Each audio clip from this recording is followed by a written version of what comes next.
Hola, ¿qué tal, mis queridos hermanos? Yo soy Gerardo Madrigal y esta noche vamos a tener una plática muy sabrosa, muy rica con nuestro hermano Guido Rojas, aquí los testudos. Vamos a estar platicando temas sobre cismas, cuando los católicos se vuelven cismáticos, cuando sí, cuando no, y todas esas dudas que van de repente apareciendo mientras estamos en ese momento pero para poder dar comienzo a nuestro programa, vamos a darle un saludo a nuestro hermano Guido. ¿Qué tal, Guido? ¿Cómo estás? Bendiciones, gracias. Un saludo especialísimo aquí desde la ciudad de Palmira, Valle del Cauca, Colombia, extensivo para todos los panelistas. Gracias por la invitación, al igual que para todas las personas que van a estar pendientes de esta transmisión, pidiendo siempre la iluminación del Espíritu Santo. Gracias, adelante. Gracias. Bueno, pues vamos a comenzar con una oración para pedir el favor del Señor, para que esta plática sea de alimento espiritual para cada una de las personas que nos están escuchando, que vamos a estar en nuestra comunidad de estudio. Y dice: ven Espíritu Santo, envía tu luz desde el cielo, Padre amoroso del pobre. Don, en tus dones espléndidos, luz que penetra las almas, fuente del mayor consuelo. Ven dulce huésped del alma, descanso de nuestro esfuerzo, tregua en el duro trabajo, brisa en las horas de fuego, gozo que enjuga las lágrimas y reconforta en los duelos. Entra hasta el fondo del alma, divina luz y enriquécenos. Mira el vacío del hombre si tú le faltas por dentro. Mira el poder del pecado cuando no envías tu aliento. Riega la tierra en sequía, sana el corazón enfermo. Lava las manchas, infunde calor de vida en el hielo. Doma el espíritu indómito, guía que tuerce el sendero. Reparte tus 7 dones según la fe de tus siervos. Por tu bondad y tu gracia, dale el esfuerzo su mérito. Salva al que busca salvarse y danos tu gozo eterno. Amén. Amén. Amén. Y vamos a hacer una oración por el Papa. Amén. Oh Dios misericordioso y eterno, nuestro pastor y guía, mira con amor a Francisco, tu siervo, a quien elegiste como sucesor de San Pedro y pastor de tu grey. Escucha, Señor, la plegaria de tu pueblo y haz que nuestro Papa, vicario de Cristo en la tierra, confirme en la fe de todos los hermanos, para que toda la iglesia se mantenga en comunión con él por el vínculo de la unidad, el amor y la paz. Concédele valor, sabiduría y amor a tu pueblo, para que él sirva con fidelidad a todas aquellas personas a quienes tú les has confiado sus cuidados, y lleva a tu iglesia unida en la fe, de corazón y voluntad, mientras procuramos llevar a su pleno cumplimiento la misión de tu Hijo Jesucristo nuestro Señor, que vive y reina contigo y es el Espíritu Santo por los siglos de los siglos. Amén. Amén. Bueno, pues ahora sí vamos Amén. a comenzar. Pues ya te llevas tú la primera pregunta, Giovanni, para Guido.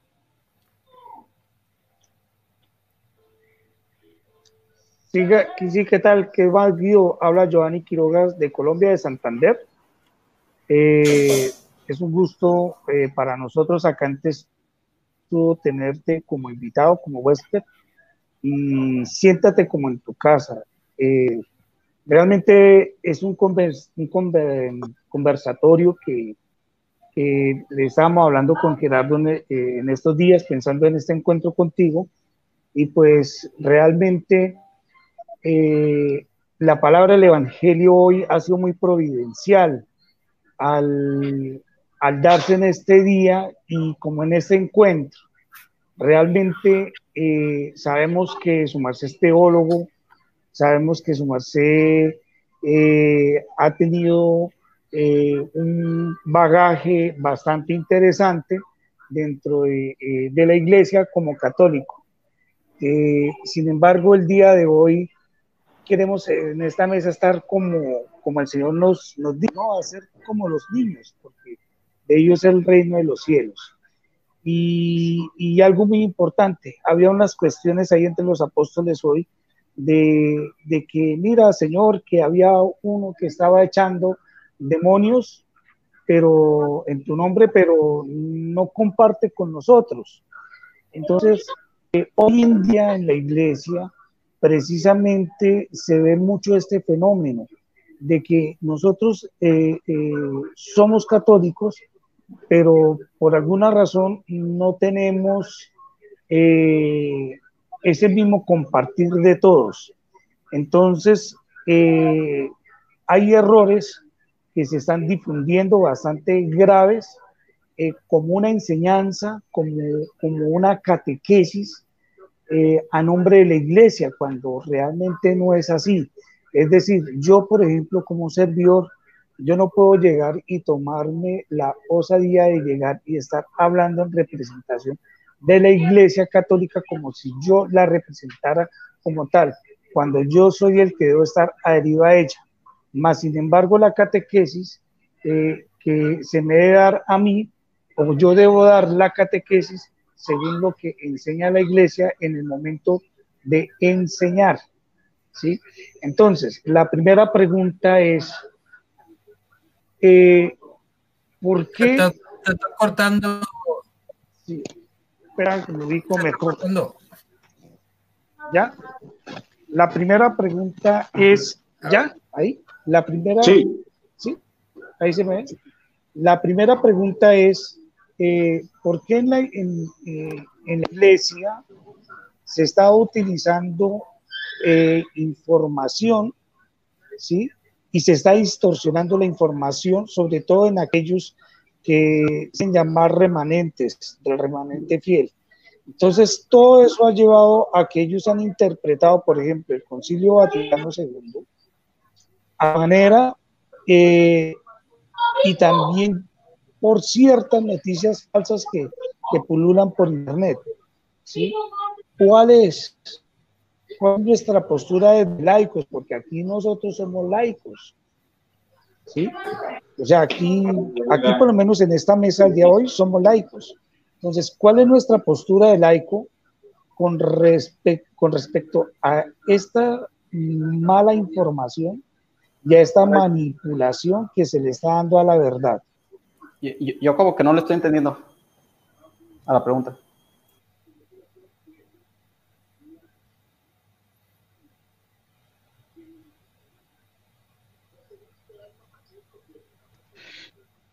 Sí, pero específicamente con respecto a que con lo que es el Concilio Vaticano II o la obediencia al Papa Francisco. Es que obedecer al Papa Francisco, ¿sí?, es obedecer al Concilio Vaticano II, porque quienes no comprenden a Francisco es porque no han leído el Concilio Vaticano II.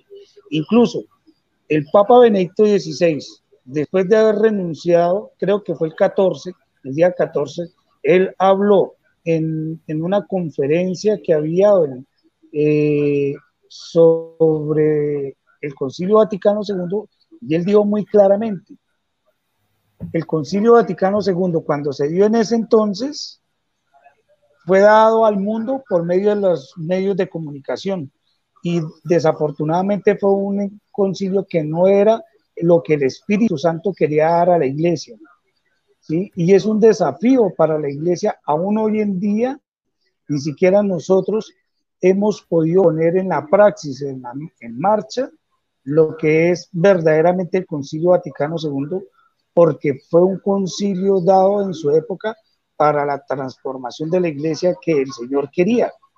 Y eso es lo que hoy en día el Papa Francisco está haciendo. El que no sepa o el que no crea en el Concilio Vaticano II va a juzgar al Papa Francisco. El que no sepa doctrina social de la iglesia va a juzgar al Papa Francisco.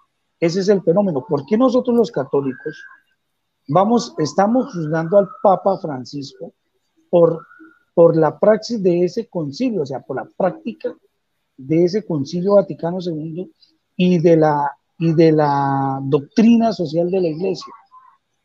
Y esas personas se le llaman remanentes, porque juzgan esa parte del concilio y la praxis y se adhieren a la tradición, cuando por tradición nosotros los católicos debemos de adherirnos, como nos lo dice el Catecismo de la Iglesia Católica, a esa autoridad de la iglesia que tiene que gobernar la iglesia, de pastorearla, ¿sí? O sea, hagamos de cuenta, somos ovejas y nosotros las ovejas nos dicen, mire, coman de estos pastos. Concilio Vaticano II doctrina social de la iglesia. Y llegamos y ni siquiera la aprobamos, decimos, no, estos no son los pastos que siempre hemos comido, nosotros siempre hemos comido lo tradicional. Y entonces decimos, no, no queremos comer, decimos como ovejas. Y el pastor, hombre, coman de estos pastos y beban de esas aguas. Y no lo hacen. ¿Por qué? Porque dicen, no, esos pastos no son buenos. Esos pastos fueron los que dieron en el Concilio Vaticano II. ¿Sí? Ahora sí me hice entender. Bueno, lo del Concilio Vaticano II es muy interesante porque lo convocó un papa que se llamaba Angelo Giuseppe Roncalli, un papa ya de mucha edad, de origen muy humilde, Juan XXIII, y cuando él quiso abrir el Concilio Vaticano II dio una frase en latín, en italiano que dice el aggiornamento, o sea, la puesta al día. Dice que él abrió la ventana de donde estaba, de su despacho, y porque quería que entrara una ráfaga fresca a la iglesia, y algunos piensan que entró todo un huracán.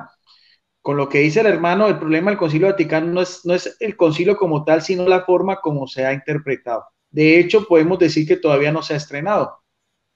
El superior general de los frailes, de los carmelitas, decía que el Concilio Vaticano II hay que mirar en dos direcciones, hacia el pasado y hacia el futuro. A mí me parece, en calidad de estudiante, de alguien que ha estudiado todos estos temas, que el Concilio Vaticano II, sus declaraciones, decretos, constituciones, es extraordinario de todos los temas que habla. Entonces, de hecho, como decía nuestro amigo, nosotros somos los laicos, somos el pueblo de Dios. Por lo tanto, estamos obligados a obedecer al Papa, a obedecer lo que la Iglesia Católica en este momento quiere transmitir, porque sabemos que él es el legítimo sucesor de Pedro. Cuando el Papa Benedicto XVI renunció, él mismo lo decía, yo soy solamente un humilde siervo en la viña del Señor, decía, yo pertenezco a la iglesia, pero no soy el que amo la iglesia, el que es el amo de la iglesia es siempre Jesucristo. Por lo tanto, el que está en contra del Papa Francisco y de todo lo que él quiere hacer, está en contra de todo lo que se pretende en la iglesia católica. Ahora, hay que entender también que hay una mafia, o sea, hay dos enemigos en la iglesia, un enemigo externo y un enemigo interno. Aún en lo que es la curia romana, las personas que están con el Papa Francisco, o sea, hay mucha gente que le desobedece, y de todas maneras el Papa ha tratado de depurar muchas cosas, ha tratado de corregir muchas cosas, pero hay una maquinaria como tal, que eso también nosotros debemos de conocerlo, que los mismos estudiosos se dan cuenta de eso. Entonces, hay una corriente, una ala muy conservadora que también ataja muchas de las cosas que el Papa Francisco quiere hacer en beneficio de lo que hoy en día puede hacer la Iglesia Católica del siglo XXI. Porque si la Iglesia Católica se va a quedar enquilosada antiguamente, como lo que era la visión de ese Papa monárquico que estaba enclaustrado en el Vaticano, porque los papas ni salían del Vaticano ni esas cosas. Los papas empezaron a salir desde Juan XXIII. Entonces, eso es importante y eso hay que analizarlo a la luz de lo que es la realidad de la Iglesia Católica. Decía San Francisco de Sales que el que obedece al Papa está en contra de lo que es la Iglesia Católica y pierde la fe. Entonces, por ese lado, a mí me parece que todo lo que el Papa Francisco está tratando de hacer, inclusive en contra de las mismas, como tú decías, de los vacantistas, de los remanentes y de todas estas corrientes tradicionales, pues es ir en contra de lo que el Espíritu Santo está actuando en la persona de él. De hecho, es uno de los papas más queridos y más nombrados, más seguido en las redes sociales, incluso más que lo que fue el Papa Juan Pablo II. O sea, en las redes, en Twitter, en Internet, en Facebook, en YouTube, todos los mensajes del Papa, o sea, baten récord que ni siquiera los antecesores podían haberlo logrado. Entonces, a mi parecer, en mi opinión personal, yo creo que muchas de las cosas del Papa son bien, hay que recibirlas y hay que apoyarlo y hay que amar. Por eso me gustó mucho la oración que ustedes hicieron al inicio sobre la forma de nuestra fidelidad y nuestra total adhesión a lo que él así lo demande. Adelante. Una de las cuestiones, de las preguntas que yo puedo entender en el Papa Francisco, desde que entró, yo recuerdo mi sacerdote, cuando entró Papa Francisco, dijo, este Papa quiere que nos salgamos, que nos pongamos los overoles y salgamos a buscar a la gente. Entonces, el Papa Francisco es un papa que ni el Papa Juan Pablo II ni el Papa Benedicto llegaron a hacer. O sea, es una revolución nueva lo que él vino a hacer, una revolución de decir incluso documentos que él ha presentado en los que les está dando más autonomía a los obispados, a que salgan a realmente buscar la forma de salir a pastorear, de salir a buscar a esta gente. Pero yo siento que tal vez no todo el público está todavía en esa página. Ellos quieren seguir teniendo un papa centralizado, un papa que les esté dictando y les esté diciendo, bueno, si hay un problema en una parte de la iglesia, quieren que todo se resuelva con dogma, que todo se resuelva con dicho el papa, y muchas de las situaciones que está viviendo la iglesia son particulares a regiones o a lugares. ¿Tú qué nos puedes contar al respecto, Guido? Sí, el problema es que tener contento a todo el mundo no es fácil. Cuando el Papa, por ejemplo, publicó su encíclica Amor y Leticia sobre darle la comunión a los divorciados, que me parece interesante porque la iglesia está llamado a eso. Él mismo lo decía, la iglesia no es un panteón de santos, sino un hospital de pecadores. A mí me parece que esa es la mejor frase con que se define lo que hoy en día somos nosotros los católicos. Mucha del ala conservadora estuvo en contra. Y todavía, aún entre los mismos cardenales, y como decía la curia romana, hay muchas personas que están haciendo toda una oposición en contra del Papa Francisco porque tiene esa mentalidad pues retrógrada, conservadora. Entonces, cualquier cuestionamiento que hace el Papa Francisco se le cuestiona, se le pone pues en la palestra.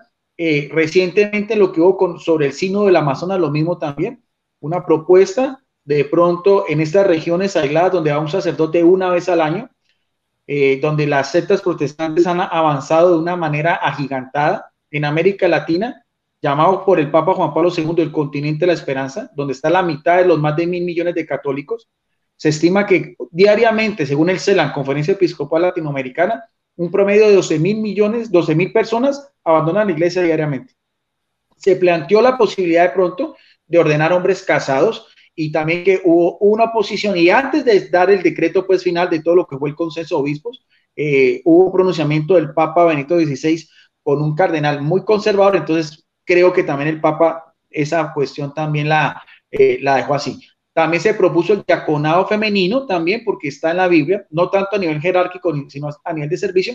Pero entonces cualquier de esos pronunciamientos del Papa que son de orden disciplinario, entonces a algunos les parece bien y otros les parece mal. Entonces ahí están esas alas, o el ala conservadora de la iglesia, o el ala progresista de la iglesia, o el ala del centro, que debe ser de pronto el viraje que uno debe tomar. Entonces esas cuestiones son importantes analizarlas, inclusive que ahorita va a venir una tercera también encíclica del Papa, la va a hacer en Asís, en el santuario de este santo franciscano que fue un gran reformador de la iglesia católica, dentro de la iglesia, ¿no? Como fue Francisco de Asís. Yo creo que de ahí él también tomó ese nombre, porque la imagen de Francisco de Asís, en lo que es la iglesia, aquella corrupción, con esa visión monárquica, como eran los papas de aquel entonces, como los papas que salían con armaduras y con ejército y todas esas cosas, no, eso no es, a eso no está llamado. El Papa quiere que los mismos obispos se unten de oveja. A mí me parece eso extraordinario, que vayan a las periferias, que se grite el evangelio hasta el último rincón. ¿Quién hace caso? Ese es el tema. ¿Quién hace caso? ¿Cuántos de los obispos hacen caso a lo que el Papa hace o manda hacer, o el ejemplo que da él? Y cuando se habla de colegialidad de la iglesia, también me parece interesante democratizar un poco la iglesia, y para algunos les parece bien y para otros les parece mal. A mí esos temas, yo de lo que acabamos de hablar, en mi posición personal estoy completamente de que la iglesia debería transformarse y debería tener ese cambio, porque si no nos vamos a quedar en lo mismo, en un círculo cerrado, mientras que el mundo está cambiando, y también la forma como la iglesia cada vez está perdiendo más fieles. Eso también es importante, eso hay que analizarlo. Adelante. Ok, ¿quién quiere hacer una pregunta? Dale, Toño. Bueno, pues sabemos que los cismas pues es una herida y que nos duele a la Iglesia Católica la separación de nuestros hermanos, pero esto pues está en la Escritura y se ha dado y se sigue dando en grandes escalas y ahorita pues también en pequeñas escalas y hasta se ve entre nosotros. Entre nosotros pues ciertos grupos a veces no aceptamos a aquel que no piensa igual a mí y yo me separo y mejor me voy para acá y pues se ve eso también aquí entre nosotros. Ya lo dice desde el principio, pues San Juan, estaban con nosotros, pero no eran de nosotros. También dice Pablo que es necesario que haya fricciones para saber quiénes son los verdaderos. Yo sé que es un pecado el cisma, pues que duele, que le duele a la iglesia y que ahorita se está viendo, no sé, pues yo me tocó vivir en esta época, se está viendo muy fuertemente en este remanente que se hace llamar remanente fiel y que está en contra del Papa Francisco. Pues mi pregunta es para Guido. Guido, ¿tú de dónde crees que es la raíz, de dónde vienen estas separaciones y qué podemos hacer nosotros como laicos para ayudar a nuestros hermanos que están confundidos ahorita y pues abrirle los ojos para que no se vayan y a los que ya se han ido pues tratar de traerlos? ¿Cómo ves esta situación, hermano? Excelente pregunta. Lo que pasa es que la iglesia siempre ha tenido dos grandes enemigos. Hay un enemigo de orden espiritual que es Satanás. En el mismo evangelio, Jesucristo dice, mira que Satanás ha pedido zarandearlos como el trigo. En Lucas 22, 18, eso está claro, porque decía Agustín de Hipona, obispo, gran doctor de la iglesia, decía, la división de los cristianos es el triunfo de Satanás. O esa máxima que también decía Napoleón Bonaparte, divide y vencerá. O sea, esa es una de las formas como se puede desquebrajar la iglesia a nivel interno. Entonces, y hay una fuerza, hay un poder sobrenatural que también es maligno y que siempre va a estar a la par con la acción santificadora del Espíritu Santo. Eso lo prometió Jesucristo. El Papa San Pío V decía que la iglesia católica es como la barca de Pedro, en medio de las hojarascas, en medio de la tormenta, puede de pronto ser sucumbida, pero nunca puede perecer, porque hay una promesa de Jesucristo donde dice, yo estaré con ustedes todos los días hasta el fin del mundo. O sea, se van a presentar y siempre han habido, si usted estudia algo en la historia de la iglesia, siempre han habido cismas, siempre han habido divisiones, siempre han habido personas en contra del mismo Papa. Por ejemplo, en la época de la Reforma Protestante, todos los grandes reformadores tildaron al Papa como el anticristo. Eso no se veía de una manera, pues, anteriormente, de una escalada tan progresiva. Todos, Martín Lutero, Juan Calvino, Zwinglio, John Knox, Felipe Melanchthon, todos ellos tildaron al Papa como el anticristo, y hoy en día todavía lo que tú dices de los remanentes, de los vacantistas, que si el Papa legítimo es Benedicto XVI, o sea, de muchos cardenales, la misma conferencia episcopal alemana también, holandesa también, algunas comunidades religiosas también de Estados Unidos, están tratando por todos los medios de que toda esta serie de reformas que quiere el Papa Francisco no se den. Entonces yo creo que siempre va a haber, porque la oración de Jesucristo en el huerto de Getsemaní, en Juan 17, 21, Padre, que todo sea nulo como tú en mí y yo en ti, para que el mundo crea que tú me enviaste, eso todavía está lejos de cumplirse.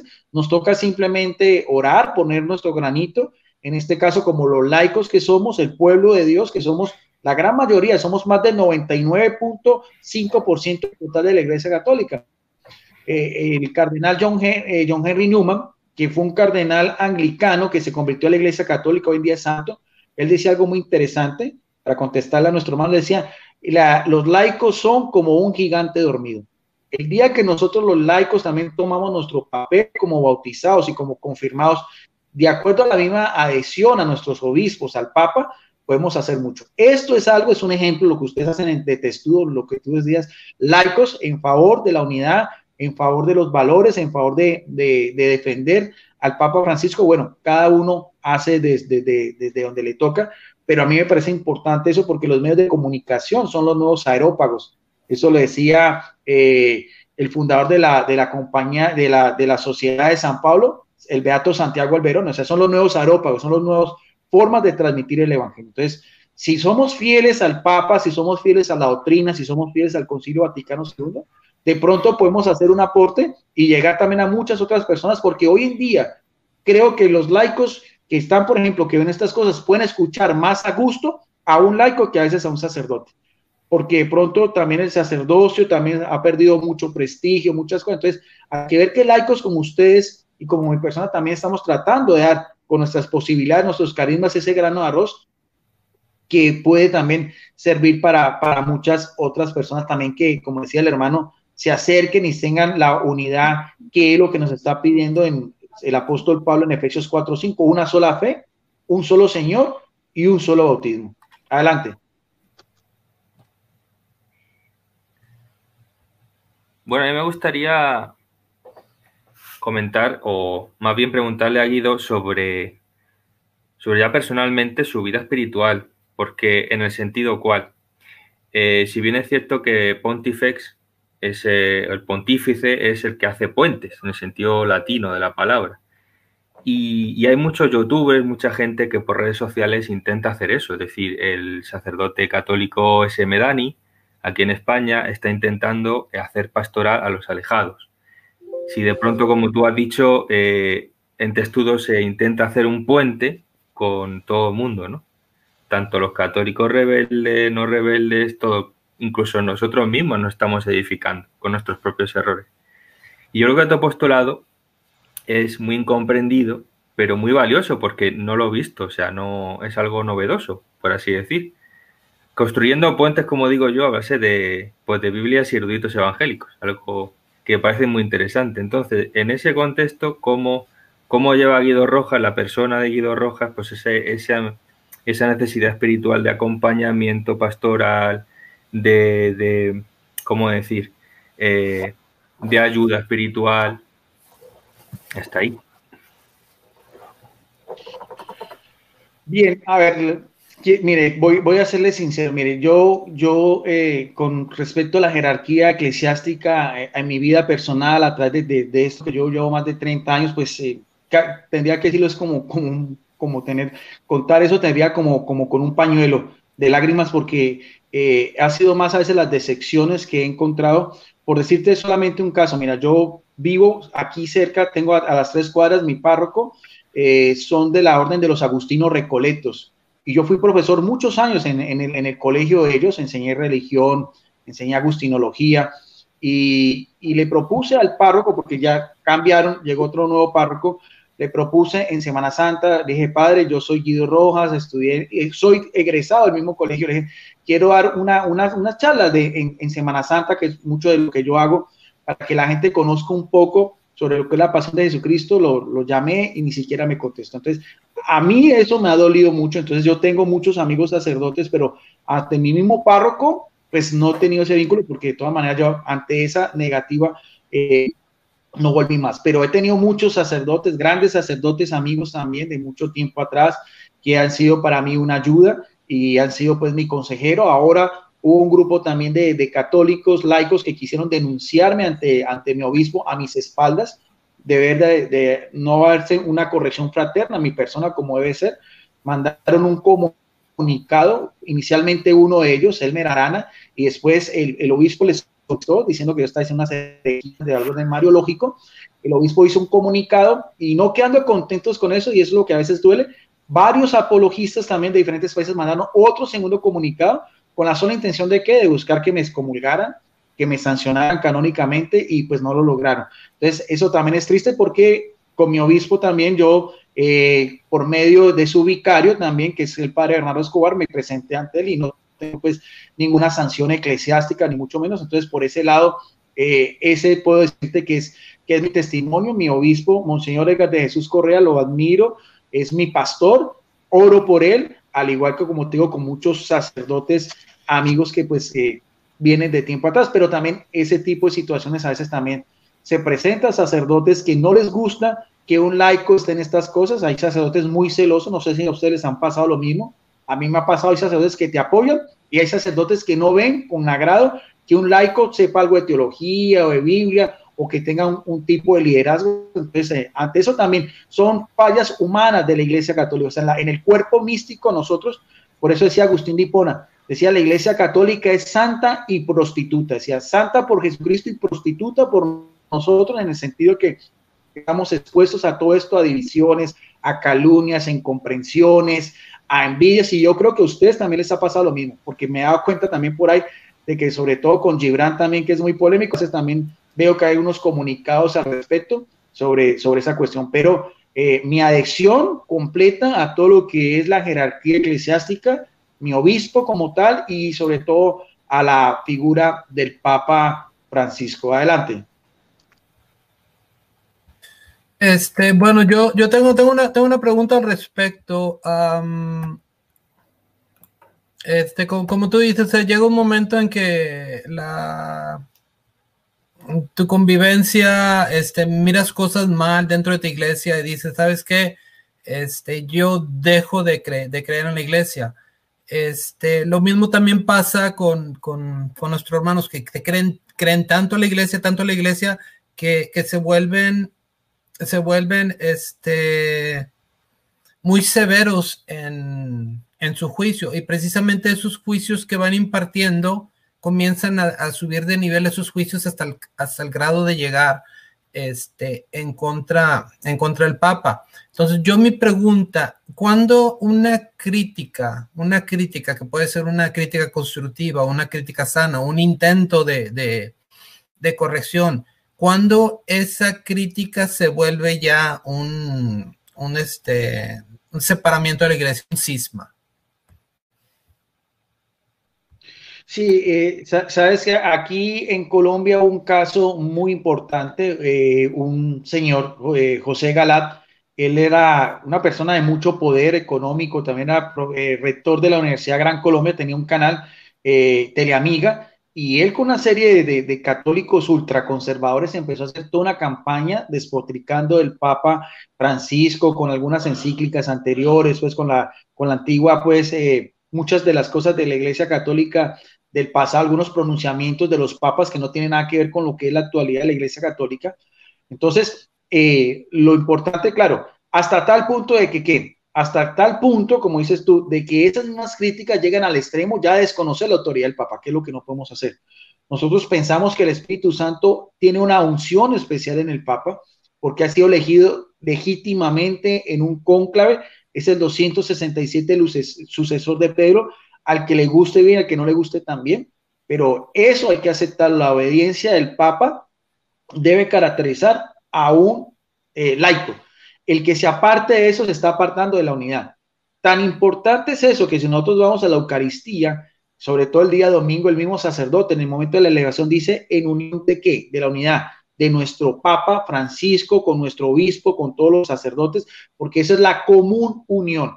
El que se separe de eso, el que tenga ya una crítica más allá, yo puedo hacer algunas observaciones al Papa, algunas observaciones que no me gustan, pero hay también unos límites, que ya si se pasan esos límites, este señor terminó excomulgado y poco después murió excomulgado, y eso es algo pues muy grave, porque está apartado de la comunión. Cuando una persona está excomulgado, no puede participar ni en la Eucaristía, no puede participar en ninguna de la vida sacramental, ni aún después de muerte puede ser enterrado en un cementerio católico porque está fuera de esa unión.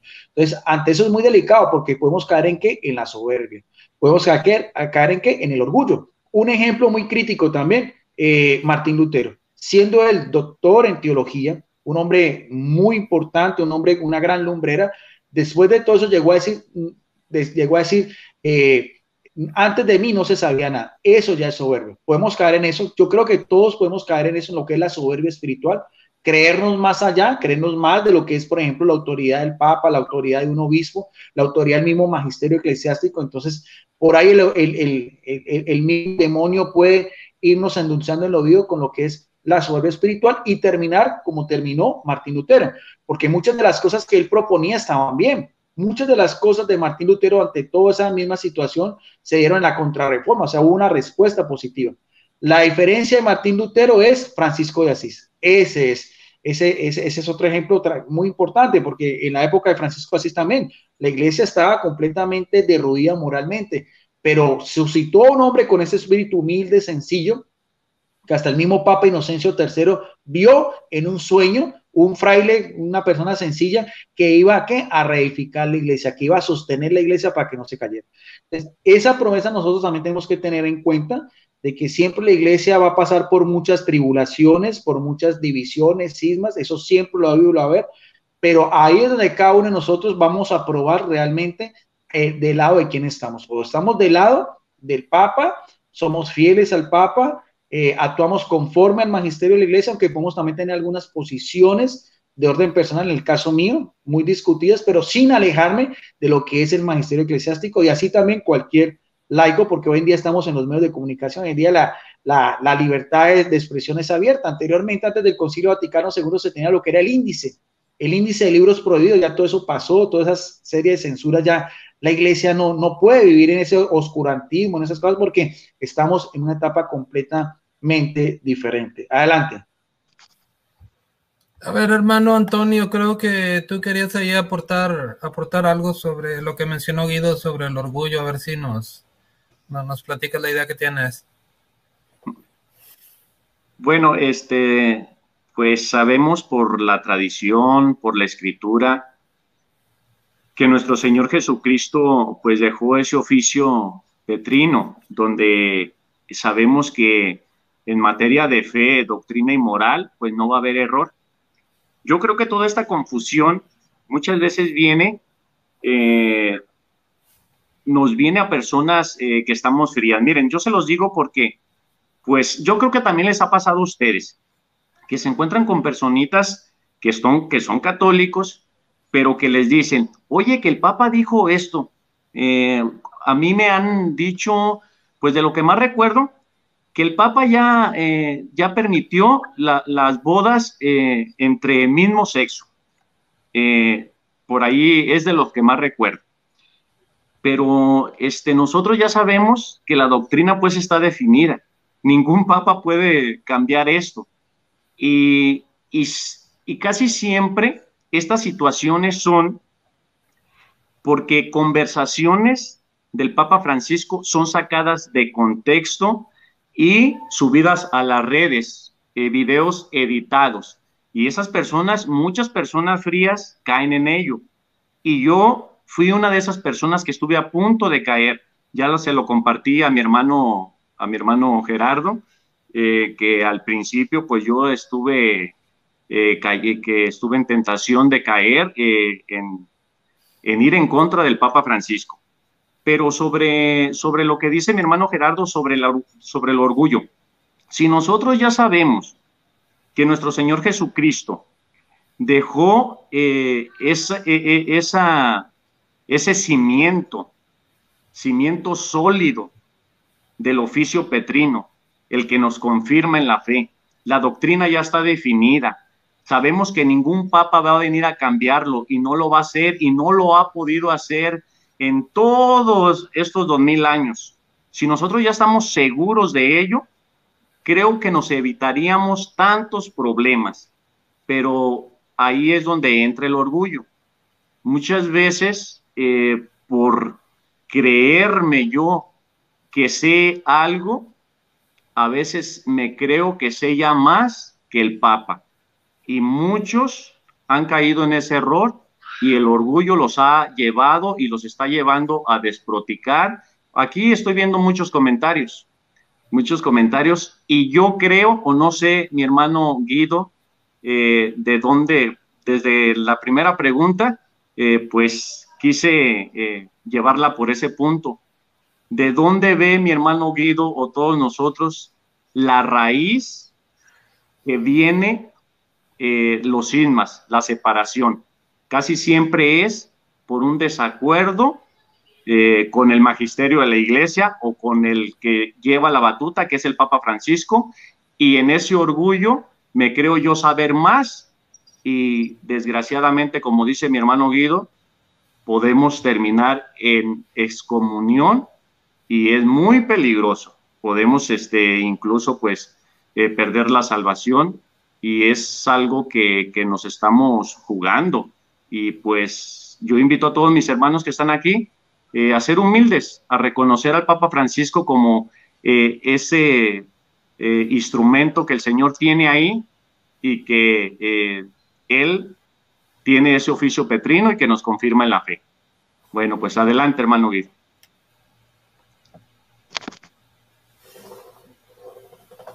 Sí, lo que decía el hermano Antonio es muy importante, haces por la desinformación. Mire, tres casos concretos. Cuando al Papa Francisco se le preguntó en un avión, en el viaje, un viaje misionero, porque él cuando hace sus viajes siempre va con algunos, pues, personas que tienen acreditaciones como periodistas. Alguien le preguntó sobre los homosexuales, digo, no soy yo quien para juzgarlos desde un punto de vista moral. Pero nunca el Papa dijo que por eso iba a permitir el matrimonio homosexuales ni que estuvieran pues en una situación irregular moralmente, porque la iglesia condena el pecado más no el pecador. Esa es una de las máximas también de Agustín de Hipona. Entonces, todo eso también se malinterpretó. En otra declaración que también hizo el Papa Francisco, dijo también que Jesucristo tenía sangre pagana, también lo malinterpretaron, no se dan cuenta de la misma genealogía de Jesucristo que está en Mateo, como Rula Moabita o hasta la prostituta de Jericó Rajá, y eso sí no lo ven. De hecho, en la sangre humana de Jesucristo hay un adulterio que fue ¿quién? Bexabé con David, del cual nace Salomón. O sea, toda la que es la miseria humana de Jesucristo también lo recibe humanamente hablando, porque para eso se hizo víctima por nosotros. Por eso se hizo también escarnio público, se hizo pecado ante el mismo Dios. Por eso es que está completamente, el Padre lo aleja completamente de su presencia y siente él esa soledad en la cruz cuando le dice, Dios mío, ¿por qué me has abandonado? Porque en ese momento él está como esa víctima expiatoria, está llevando todo nuestro pecado, toda nuestra inmundicia en él, que es el santo de los santos y Dios que es la perfecta pureza, tenía en ese momento estar alejado por el mismo holocausto que estaba haciendo. Entonces, eso se malinterpretó. Y también también en uno de los discursos del Papa Francisco dijo que el fracaso de Jesús en la cruz, eso también es entendible, teológicamente eso es entendible. Eso está en el himno cristológico de Pablo en la carta a los Filipenses capítulo 2, verso del 6 al 11. Tomás de Aquino decía, uno de los grandes pensadores, doctores de la iglesia la escolástica, decía que la antítesis porque todo el hombre busca cuatro cosas: fama, poder, riqueza y prestigio. ¿Y qué es lo de Jesucristo? Todo lo contrario. Fama, nada, se están burlando de él. Placer, nada, está sufriendo hasta el extremo. Riqueza, completamente desnudo. Prestigio, ponen en la cruz el título Henry en señal de burla. O sea, eso también era entendible, eso es la teología católica. Pero entonces, como decía nuestro hermano Manuel, esos pronunciamientos del Papa lo recortan, porque nosotros sabemos que los medios de comunicación son llamados como el quinto poder, y eso también actúa también un enemigo de la Iglesia Católica que a veces muy soteramente, que es la masonería. Y entonces eso también a veces influye mucho de dar toda esa serie de información errada y que hace también de que mucha gente no tenga una visión muy clara de la doctrina de la Iglesia Católica. No podemos tampoco olvidar que la masonería es una organización mundial de una fuerza oculta que es enemiga de la Iglesia Católica, y eso todavía hoy en día sigue siendo condenado por el magisterio de la Iglesia Católica. Y en esos de los grandes, muchos de esos grandes medios de comunicación son manejados a nivel de la masonería. Adelante. Gibran, no has hecho preguntas, ¿quieres participar? Sí, pues estaba esperando, creí que llevabas como un orden. Sí, a ver, dos cuestiones, no, una, bueno, sí, dos cuestiones, no sé si se pueda. La primera es, pues, en cuanto a todas estas persecuciones que vas viviendo de alguna manera, y que también, pues, en Ciudad Testudo, pues, hemos tratado de afrontar las que nos tocan a nosotros y que nos hacen. Mi punto de vista es de que parten de bastante desconocimiento justo del Concilio Vaticano II. O sea, estos que se dicen apologistas y ese tipo de cosas, a mí se me hacía interesante cómo tocabas el Concilio Vaticano II, por lo menos creo que lo tocaste la primera vez cuando decías esto. A ver, yo como laico tengo de alguna manera el permiso para exponer la fe, o sea, eso es así. Y entonces ahí, bueno, pero pues se les dificulta de pronto a quien no lo conoce, o sea, que esa parte, ¿no? Y luego también creo que últimamente empezaste a tocar este tema de cómo entiende la iglesia esto de que fuera de la iglesia no hay salvación.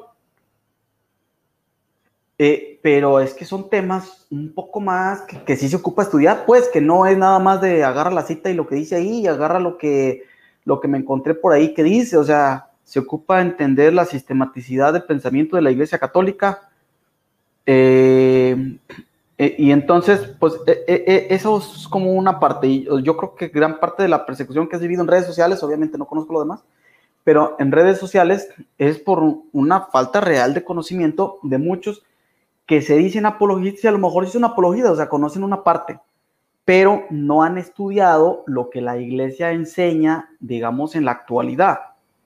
Han enseñado una metodología apologética,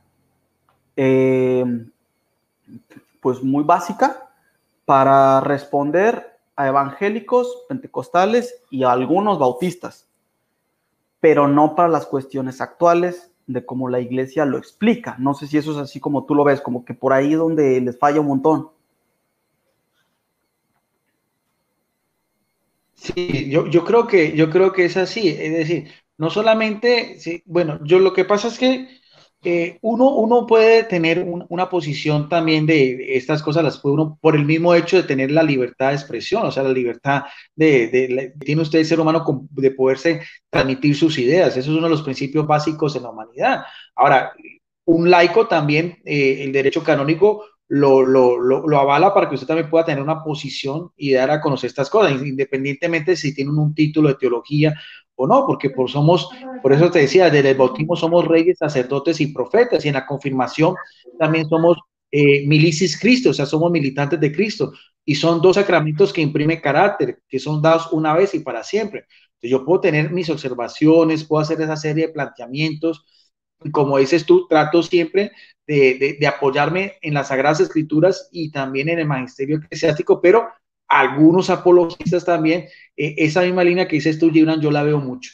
Veo esa misma línea apologética que es la pelea con el evangélico, hacer ver que el evangélico está en el error, hacer ver que el evangélico es el aborto de Lutero, hacer ver que el evangélico se reúne en changarros. Entonces, eso también, bueno, de parte de ellos también a veces también hay una agresividad. Entonces, eso dificulta mucho porque ese no es el espíritu de la Iglesia Católica hoy en día. Eso no es lo que quiere la Iglesia Católica hoy en día, ni a nivel de ecumenismo, ni a nivel de las relaciones con las otras personas.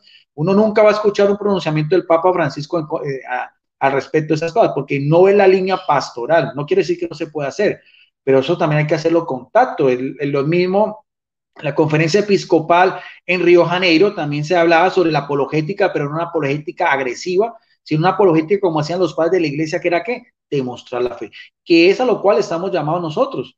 Y a veces yo creo que también ustedes en Testudos también han recibido muchas críticas al respecto, porque algunos también creen que uno como laico tampoco puede tener una observación de pronto a un sacerdote o ir en contra de la opinión de un sacerdote, porque todavía se tiene una visión también muy clerical. A veces todavía somos muy apegados a lo que un sacerdote pues diga, y creemos que ya todo eso pues nadie más puede objetarle nada, y no es así. Yo una vez en mi posición di una observación al padre Luis Toro, un gran sacerdote, cuando le dijeron que si estaba bien quemar una Biblia evangélica, él dijo que si yo di mi expresión personal, no estoy completamente de acuerdo, eso no me parece una actitud, y eso no lo manda la Iglesia Católica. No hay ningún aval donde diga que uno puede quemar una Biblia evangélica por el solo hecho de no ser una Biblia que tenga los deuterocanónicos. O sea, a mí ese tipo de pronunciamiento estoy en contra. A algunos les gusta, a algunos no les gusta, y yo creo que también algunos de sus pronunciamientos cae también en eso, pero bueno, a eso nos exponemos, ¿no? A eso nos exponemos, de que algunos estén a favor y otros en contra. Si sucedió con nuestro Señor Jesucristo, si tildaron al Señor Jesucristo de samaritano, que era una ofrenda en aquel entonces, los mismos fariseos le decían, eres tu hijo de Belcebú, lo humillaban diciendo, qué bueno puede salir de Galilea, no es este el hijo del carpintero, en forma humillante de un simple artesano, ¿no? Lo llevaron a la cruz como un blasfemo, el que es el santo de santos. Si eso hicieron con Jesucristo, ¿qué puede esperar de nosotros, que somos unos simples laicos, con una serie también de nuestras fallas y nuestra misma miseria humana? Entonces, pero bueno, claro, a eso estamos cada uno expuestos en esta misma línea. Yo siempre invito, los exhorto a los de Testude que tengan esa misma libertad de expresión.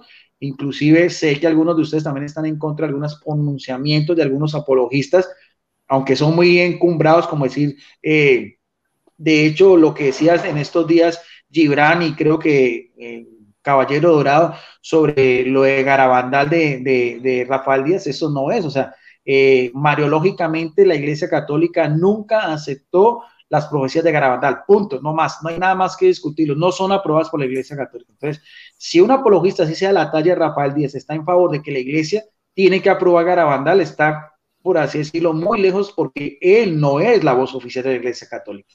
Claro. Él no tiene un pronunciamiento oficial, él no es un apologista que tenga, por así decirlo, un aval ni el obispo, ni en la conferencia episcopal, ni en los medios de comunicación. Puede dar su posición personal, pero ante eso también hay que tener también una posición crítica, y por eso yo admiro también la forma valiente como ustedes muchas veces ante estos apologistas, así tengan mucho más reconocimiento, digan cosas que para su parecer no debe ser así. Adelante. Voy con el segundo punto, si me lo permite, Gerardo.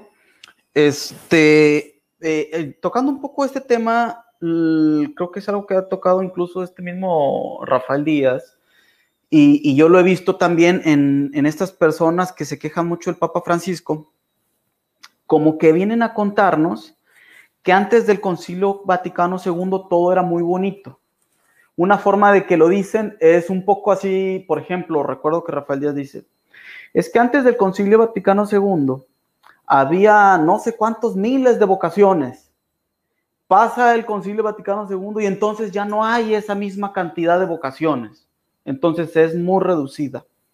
Y quieren dar a entender como que si el Concilio Vaticano II viene a estropear algo, cuando yo no lo veo por ningún lado. O sea, por más, no podemos negar que hay errores de interpretación, que hay sacerdotes que se han equivocado y bueno, pues acaban haciendo algo que no va y tal, pero son las menos.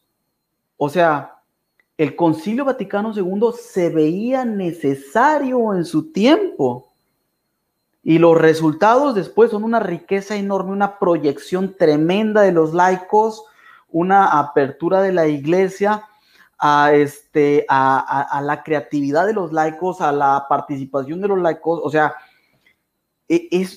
yo lo veo como una riqueza. Yo no estuve antes del Concilio Vaticano II, entonces pues ¿qué es lo que uno hace? Pues leer y etcétera, y etcétera, y etcétera. Pero lo que se entiende un poco, digamos, ahora que podemos ver que una parroquia está nutrida de, no sé, 20, 30 grupos diferentes participando entre ellos, enseñándose mutuamente, enseñando matrimonios a otros matrimonios, padres a niños, una cuestión muy fructífera, si se sabe llevar, como todo, a pensar cómo era antes, que el sacerdote era el encargado de hacer de absolutamente todo y simplemente no alcanza cuando hay mucha riqueza en el laico. Entonces, yo lo veo así como que tratan de decir, no, es que antes del Vaticano II todo estaba, era una lindura, todo una santidad. Y ya después, no, todo terrible. Y eso, si tú lo lees y te vas a los textos, cómo era antes y cómo es ahora, es muy claro que no tiene nada que ver con la realidad. No sé cómo es tu posición en cuanto a eso. Sí, completamente de acuerdo con lo que dice Gibran. Mira, por ejemplo, una de las cosas que se logró con el Concilio Vaticano II era el acercamiento con nuestros hermanos ortodoxos desde el cisma de Oriente del año 1054. Después de eso se logró algo que era impensable, que era levantar esas excomuniones que había mutuamente. Eso lo logró el Papa Pablo VI, que fue el Papa que continuó el Concilio Vaticano II. Acordemos que el Papa fue convocado por Juan XXIII y clausurado por Pablo VI. Esos dos papas que ahorita son santos, ¿no? Que fueron santificados por el Papa Francisco. O sea, no estamos hablando de cualquier papa. Dos papas completamente diferentes. El uno de una condición humilde, como era Juan XXIII, y el otro de la aristocracia, como era Pablo VI. No solamente eso, no solamente a nivel de lo que es también diálogos ecuménicos, también con iglesias cristianas, el mismo Papa Juan Pablo II también levantó la excomunión de Martín Lutero, porque eso ya pasó a la historia. O sea, hay unos diálogos ecuménicos, hay diálogos también de orden interreligioso, han habido, por ejemplo, la oración mundial de la paz también, como pronunciamientos también contra el fundamentalismo islámico también, con líderes musulmanes. Los mismos papas han visitado sinagogas, Francisco, Benedicto XVI, y Juan Pablo II y mezquitas. Eso antes nunca, ni siquiera se pasaba por la mente de que un papa fuera a hacer esas cosas. De hecho, ni siquiera salían del Vaticano, que estaban completamente, eran presos, por así decirlo, de lo que era pues el mismo estado del Vaticano. Entonces, han habido unos avances. Hablar, por ejemplo, también de los movimientos laicales que han surgido después del Concilio Vaticano II, que han sido también una gran luz. Por ejemplo, los Caballeros de Colón, que son muy fuertes en Estados Unidos, la Renovación Católica Carismática, Comunión y Liberación, la Legión de María, los focolares, hasta los mismos catecúmenos también, con algunas de sus cosas, pero son florecimientos donde el Espíritu Santo también ha soplado su acción santificadora en estos movimientos laicales, en el cual están llamados muchos católicos. O sea, como dice Gibran, hay cosas muy positivas que se han logrado después del Concilio Vaticano II. Y eso es rescatable, como también hay cosas también, porque la crisis de la Iglesia Católica siempre ha habido, siempre, si nosotros vamos a mirar desde los mismos apóstoles, al principio del prólogo de la carta del apóstol Pablo a los Corintios dice: estoy sorprendido que entre ustedes hayan divisiones, unos de Pablo, otros de Apolo, otros de Cefas. ¿Acaso Cristo está dividido? Si eso era en la época de los apóstoles, donde estaba el florecimiento, donde el Espíritu Santo estaba pues soplando después del Pentecostés, donde estaban viviendo estos grandes heraldos del Evangelio, como un apóstol Pablo, un apóstol Pedro, un Apolos, que fue un gran defensor de la iglesia cristiana en el tiempo primitivo. ¿Qué podemos esperar de hoy en día? O sea, tener siempre la confianza que el Espíritu Santo nunca va a dejar de actuar, y siempre ese mismo Espíritu renovador va a estar hasta el final de los tiempos, porque es una promesa de Jesucristo. El poder de la muerte no podrá vencer a mi iglesia, en Mateo 16:18. Con nuestra fidelidad o con nuestra también apostasía, la Iglesia Católica va a perdurar y va a estar hasta la consumación de los siglos, porque es una profecía de orden mesiánica. Y ante eso no hay nada que humanamente lo pueda derribar. Una vez decía Napoleón Bonaparte, hablando con un sacerdote, decía, hablando pues de la crisis de la Iglesia Católica, y este sacerdote le decía: ni siquiera los malos curas han sido capaces de acabar con la Iglesia Católica. Y tampoco lo van a poder hacer, ni ellos ni el antitestimonio de muchos de nosotros. Adelante. Bueno, pues ya como última pregunta, invitación, despedida y todo lo demás, vamos a dejar que nuestro hermano Giovanni y tu paisano te la haga. Bueno, muchas gracias, Gerardo. Guido, paisano colombiano, pues un hermano muy querido.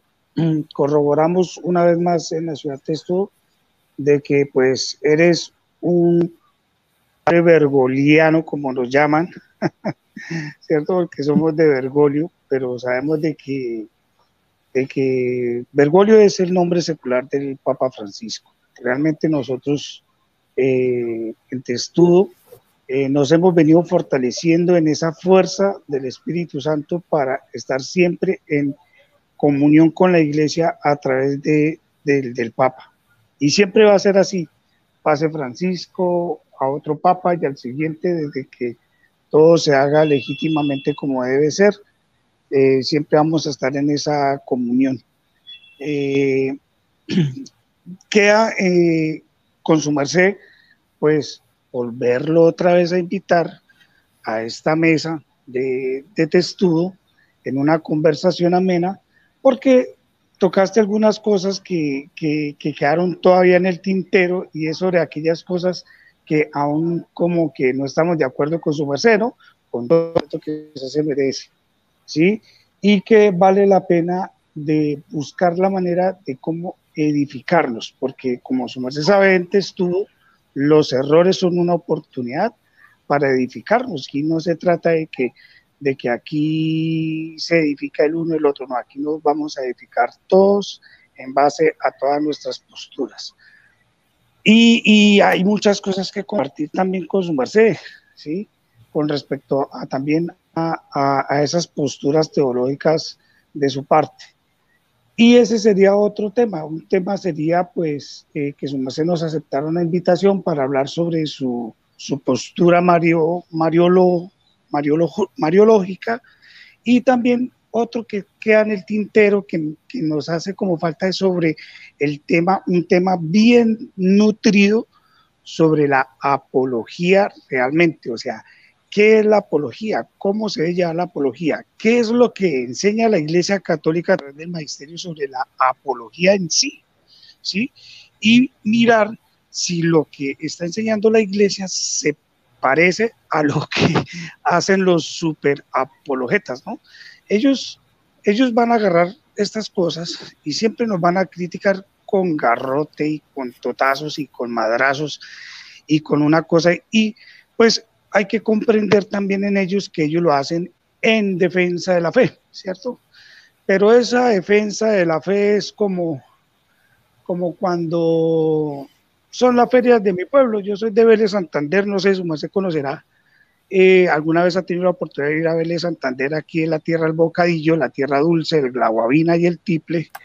Y pues la gente muchas veces se antepone ante una situación y juzgan, y al defender cierta situación ante una pelea en las ferias, ¿sí?, en una trifulca, para que nos entiendan los que no saben,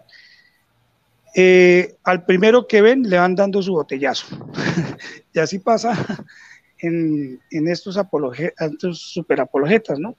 Que ellos tienen la botella en la mano y el garrote en la mano, y al primero que se asome y que tenga la oportunidad simplemente lanzan el garrote porque se escucha bonito y hermoso el botellazo, ¿sí o no?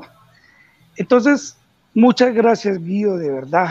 Esta es Ciudad Testudo, su merced tiene las puertas abiertas a esta ciudad siempre, y siéntase usted como en su casa. Gracias por tus palabras, aunque eres de Vélez Santander, pero tienes puro acento rolo. Ese término su merced es como muy rolo.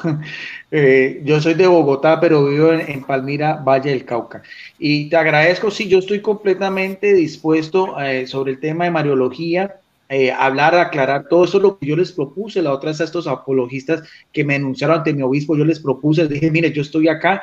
Ellos mandaron un cuestionamiento al obispo. De eso no tuve yo acceso, sino el primer comunicado les dije, mire, estoy completamente de acuerdo en que ustedes, si estoy en un error, me lo hagan saber, porque eso es parte de lo que es la fraternidad cristiana. Entonces, por ese lado, le acepto la invitación para que hablemos sobre el tema de María de una manera más amplia también, y también sobre el tema de la apologética también.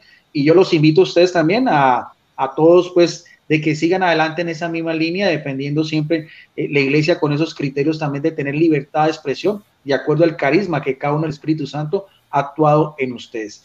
No siendo más por el momento, yo me despido. Gracias por la invitación. Un saludo cordial a ustedes, a toda la familia Testudo, desde la ciudad de Palmira, Valle del Cauca. Quedamos en el amor de nuestro gran Dios y Salvador Jesucristo, a quien tiene que ser todo honor y toda honra por los siglos de los siglos. Amén. Dejo entonces para que ustedes se despidan. Amén. Pues la verdad, Guido, nosotros queremos que su merced se despida y despida esta transmisión con una oración de su parte, ¿sí? De su parte. No sé si los demás amigos y hermanos de Testudo estarán de acuerdo conmigo. Sí, claro que sí. Adelante. A favor. Gracias. Y eso que veo que después sería muy interesante que nos comunicaran, porque veo que ustedes Testudos, a veces hay muchos que sé que hablan de parte del canal y que no están acá. Bueno, me parece eso también bien, porque veo que tienen muchos carismas y todo eso. Pidamos entonces a nuestro Señor Jesucristo, que Él siempre, que es el Señor de la gloria, que nos dio a conocer su santa palabra, que caminó en medio de nosotros, que fue el verbo de Dios, que se encarnó de la Virgen María, que actuó siempre con justicia, con lealtad, con equidad, que buscó siempre agradar a Dios sobre todas las cosas, que nunca hizo nada para beneficio propio, sino para beneficio de los demás. Así seamos nosotros un portador de Cristo, seamos heraldos de Jesucristo, demos a conocer también su santo mensaje, su palabra, los evangelios, a pesar de nuestras miserias, a pesar de nuestras debilidades, teniendo siempre la mirada fija en la cruz del Calvario, por el cual, por esa dolorosa pasión, pagó a precio de sangre la redención de cada uno de nosotros. También con María, Madre de Jesucristo, Madre nuestra, que estuvo al pie de la cruz, mujer de dolor, valiente mujer, la esclava del Señor, San José, su castísimo esposo, el santo de los santos, todos los mártires. Lo bonito de la comunión de la Iglesia Católica sea siempre para la mayor gloria suya por los siglos de los siglos. Amén. Gracias, bendición. Bueno, pues nos despedimos de esta transmisión. Que Dios los bendiga. Gracias.